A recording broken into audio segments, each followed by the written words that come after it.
Hi and welcome. Imagine you absolutely must record about 30 seconds of audio, but there's no memory card in your Zoom H4n recorder. What can you do?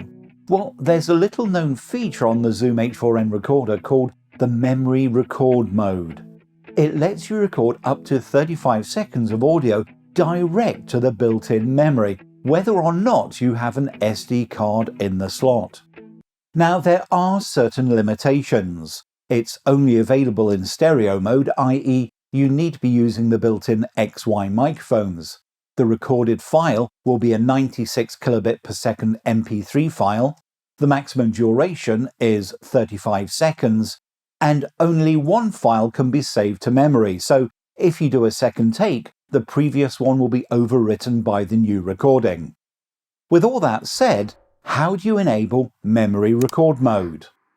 It's actually quite simple. Press the menu button to open the menu screen, then scroll down to select Tool, then press the scroll dial.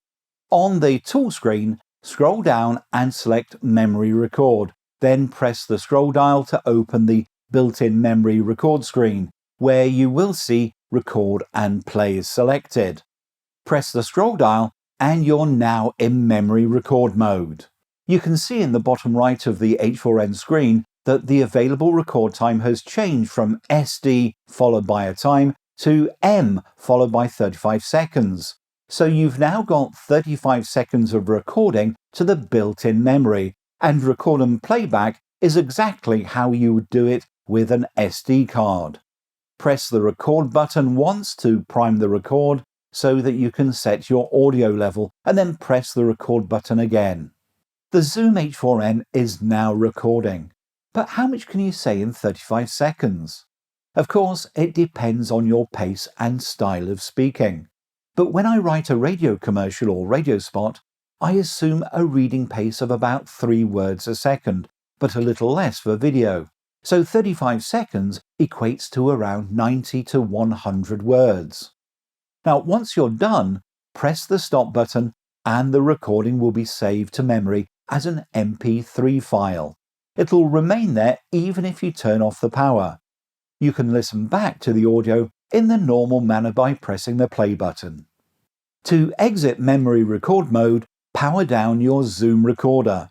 The next time you power up, you'll be back in the normal recording mode. To transfer the audio to your SD card, go back into the menu system, back to the built-in memory record screen where you activated memory record mode. But instead of choosing record and play, select backup and press the dial wheel to enter the backup file screen. This is where you can give the file a name and specify the folder where you want the file to be saved. I just leave them at the default values.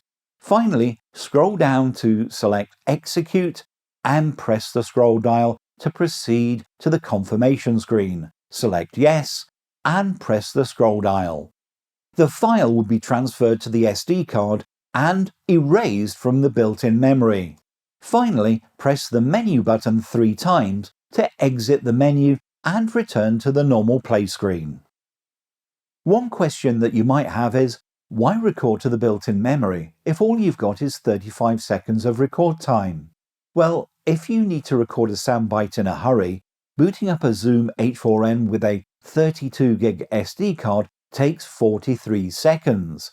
If I remove the SD card, I can boot up in just 10 seconds, then enable memory record mode in another 10 seconds, so I can be recording in less than half the time it takes the recorder to boot up with the card present.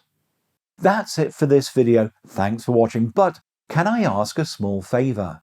Please like, share and subscribe if you found this video useful, because it helps me make more, because it's like telling Google to show this video to more folks. And to make sure you don't miss any of my new videos, hit that notification bell. Finally, you can find in-depth articles on my website, DIYvideostudio.com. I'll put a link down in the description. I wish you well and look forward to seeing you again next time.